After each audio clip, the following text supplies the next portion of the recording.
ترجمہ: بے شک منافق اپنے گمان میں دھوکہ دے رہے ہیں اللہ کو، اور اللہ تعالیٰ سزا دینے والا ہے انہیں اس دھوکے بازی کی۔ اور جب کھڑے ہوتے ہیں نماز کی طرف تو کھڑے ہوتے ہیں کاہل بن کر، وہ بھی عبادت کی نیت سے نہیں بلکہ لوگوں کو دکھانے کے لیے، اور نہیں ذکر کرتے اللہ تعالیٰ کا مگر تھوڑی دیر۔ ڈاما ڈول ہو رہے ہیں کفر و ایمان کے درمیان، نہ ادھر کے اور نہ ادھر کے، اور جس کو گمراہ کر دے اللہ تعالیٰ تو ہرگز نہ پائے گا تو اس کے لیے ہدایت کا راستہ۔ تفسیر: ان المنافقین یخادعون اللہ، سورہ بقرہ کی ابتدا میں بھی آیت کریمہ یخادعون اللہ والذین آمنوا گزر چکی ہے، اور یہاں بیان فرمایا کہ یہ منافقین بزعم خویش اللہ تعالیٰ کو دھوکہ دے رہے ہیں، حالانکہ اس ذات کو کون دھوکہ دے سکتا ہے جو سینے میں چھپے ہوئے رازوں کو بھی جانتا ہے۔ لیکن یہ لوگ اپنی جہالت اور کم عقلی کی وجہ سے یہ سمجھ رہے ہیں کہ لوگوں کے سامنے ان کی یہ منافقت چھپی ہوئی ہے اور ان پر شریعت کے ظاہری احکام لاگو ہوتے ہیں۔ اسی طرح روز قیامت بھی اللہ کے سامنے حکم چل جائے گا، جیسا کہ اللہ تعالیٰ نے ان کے بارے میں ارشاد فرمایا ہے کہ یہ لوگ قیامت کے دن قسم اٹھائیں گے کہ ہم تو صراط مستقیم پر گامزن تھے، اور وہ یہ سمجھیں گے کہ یہ جھوٹی قسمیں ان کو بڑا فائدہ دیں گی، جیسا کہ ارشاد باری تعالیٰ ہے یوم یبعثہم اللہ جمیعا فیخلفون لہ کما یخلفون لکم، سورہ مجادلہ۔ ترجمہ: اس روز اللہ تعالیٰ سب کو اٹھائے گا تو قسمیں کھائیں گے اللہ کے سامنے جس طرح تمہارے سامنے قسمیں کھاتے ہیں۔ وَهُوَ خَادِعُهُمْ، اللہ تعالیٰ ان کو ان کی منافقت کی اس طرح سزا دیتا ہے کہ ان کو سرکشی اور گمراہی میں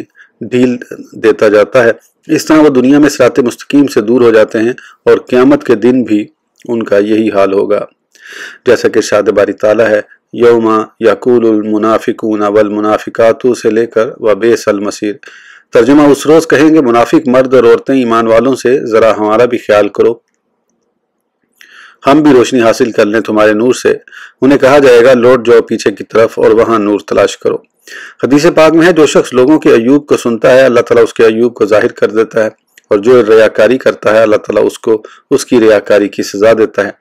ایک اور حدیث میں ارشاد فرمایا کہ قیامت کے دن اللہ تعالیٰ فرشتوں کو ظاہری طور پر حکم دے گا کہ اس بندے کو جنت کی طرف لے جاؤ، اور وہ اس جہنم کی طرف لے جائیں گے۔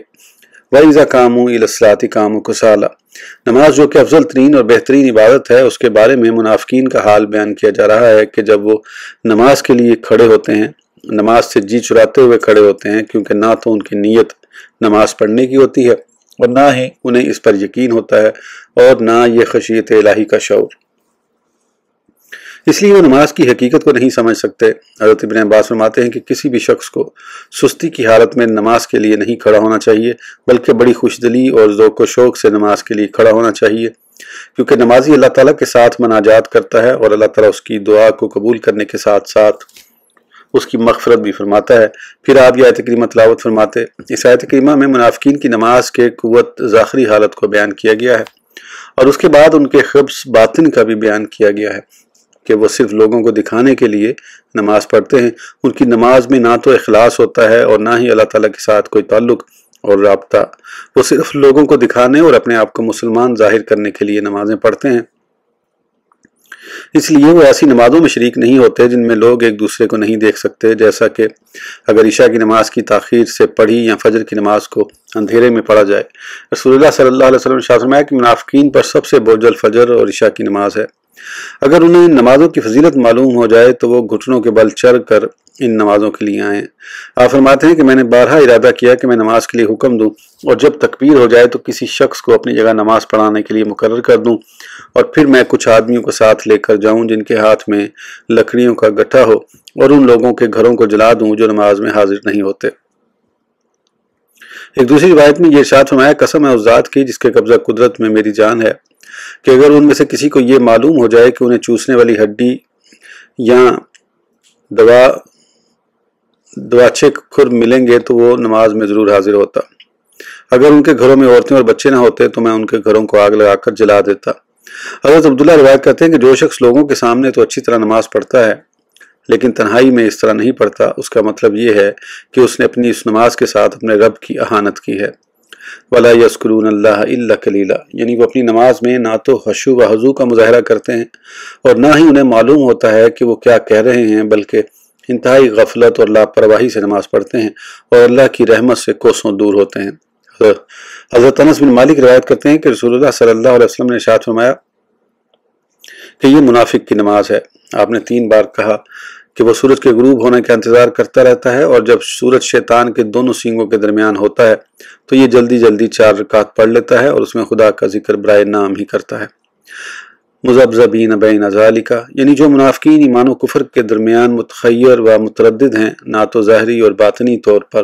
مسلمانوں کے ساتھ ہیں اور نہ کافروں کے ساتھ، بلکہ ظاہری طور مسلمانوں کے ساتھ اور باطنی طور پر کافروں کے ساتھ ملے ہوئے ہیں،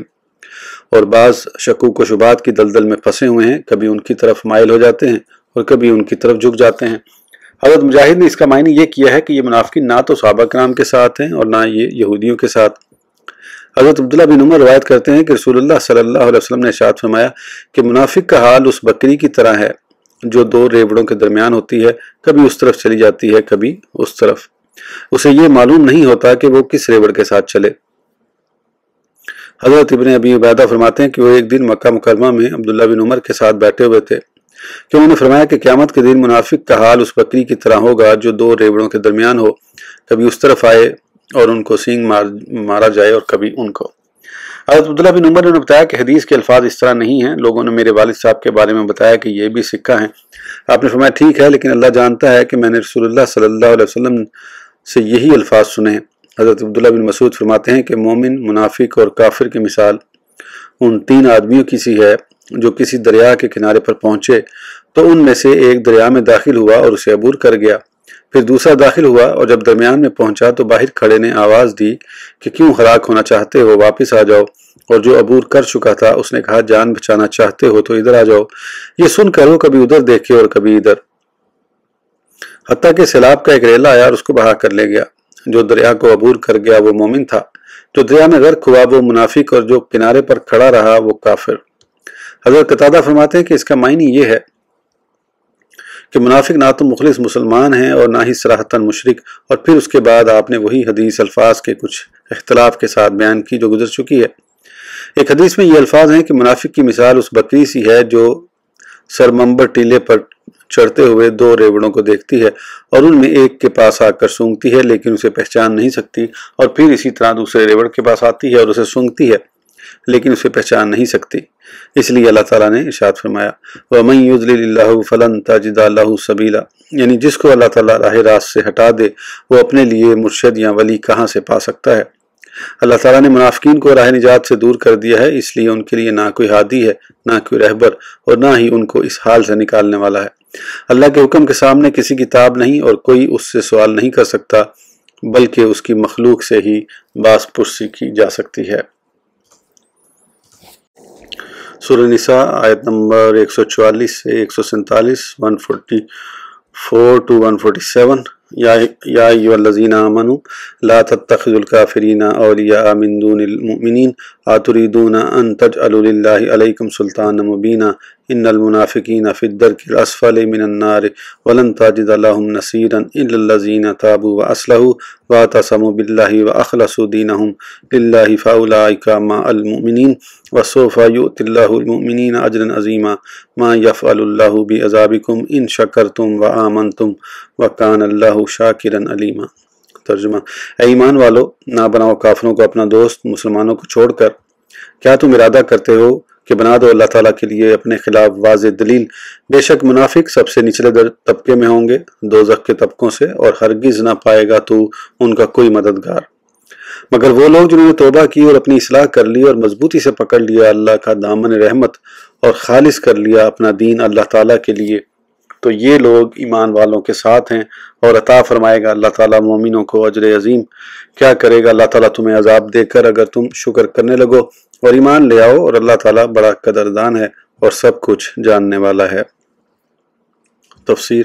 یا ایھا الذین آمنوا، اللہ تعالیٰ اپنے مومن بندوں کو ان سے دوستی لگانے، ان کی سنگت اختیار کرنے اور ان کے ساتھ میل جول رکھنے اور مومنین کو پوشیدہ راز ظاہر کرنے سے منع کر رہا ہے، جیسا کہ ارشاد باری تعالیٰ ہے لا یتخذ المؤمنون الکافرین اولیاء من دون المؤمنین، سورہ ال عمران۔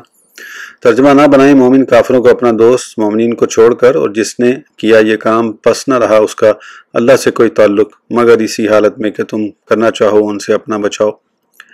یعنی اللہ تعالیٰ تمہیں اپنے عذاب سے ڈراتا ہے اگر تم نے اللہ تعالیٰ کی نافرمانی کی۔ اس لیے یہاں ارشاد فرمایا کیا تم یہ چاہتے ہو کہ تم اللہ تعالیٰ کو اپنے خلاف واضح دلیل بنا لو؟ حضرت ابن عباس فرماتے ہیں کہ قرآن پاک میں جہاں سلطان کا لفظ استعمال ہوا ہے اس کا معنی دلیل اور محبت ہے۔ ان المنافقین فی الدرک الاسفل من النار، یہاں اللہ تعالیٰ نے قیامت کے دن منافقین کو دی جانے والی سزا کا ذکر کیا ہے۔ حضرت ابن عباس فرماتے ہیں کہ آگ کے نیچے ہوں گے۔ دوسرے مفسرین نے فرمایا کہ جس طرح جنت میں مختلف درجات ہیں اسی طرح دوزخ میں مختلف درجات ہیں، مختلف درکات ہیں۔ حضرت ابو ہریرہ سے مروی ہے کہ انہیں آگ کے صندوقوں میں بند کر کے پھینک دیا جائے گا۔ ایک دوسری روایت میں فرماتے ہیں کہ جہنم کے سب سے نچلے طبقے میں ایسے دروازوں والے کمرے ہیں جن سے منافقین کو داخل کر کے دروازے بند کر دیے جائیں گے اور ان کے اوپر نیچے آگ جلا دی جائے گی۔ حضرت ابن مسعود سے مروی ہے کہ اس سے مراد لوہے کے صندوق ہیں جن میں منافقین کو بند کر دیا جائے گا اور ان صندوقوں کو اس طرح بند کیا جائے گا کہ ان کو کھولنے کا کسی کو علم نہ ہوگا۔ وَلَن تَجِدَ لَهُمْ نَصِيرًا، یعنی ان منافقوں کا کوئی ایسا مددگار نہ ہوگا جو ان کو اس دردناک عذاب سے چھڑا کر باہر نکال سکے۔ پھر اللہ تعالیٰ نے بیان فرمایا ہے کہ پھر ان منافقین میں اگر کوئی دنیا میں ہی توبہ کر لے گا تو اللہ تعالیٰ اس کی توبہ قبول فرمائے گا، بشرطے کہ سچے دل سے توبہ کر کے اپنے اعمال کی اصلاح کرے اور اللہ تعالیٰ کے احکام پر سختی سے کاربند ہو جائے۔ إِلَّا الَّذِينَ تَابُوا وَأَصْلَحُوا، یعنی جنہوں نے ریا کو اخلاص سے بدل دیا تو ان کا نیک عمل ان کو فائدہ دے گا اگرچہ وہ قلیل ہو۔ حضرت معاذ بن جبل روایت کرتے ہیں کہ رسول اللہ صلی اللہ علیہ وسلم نے ارشاد فرمایا کہ اپنے دین کو خالص کر لو تو تھوڑا سا عمل بھی تمہارے لیے کافی ہے۔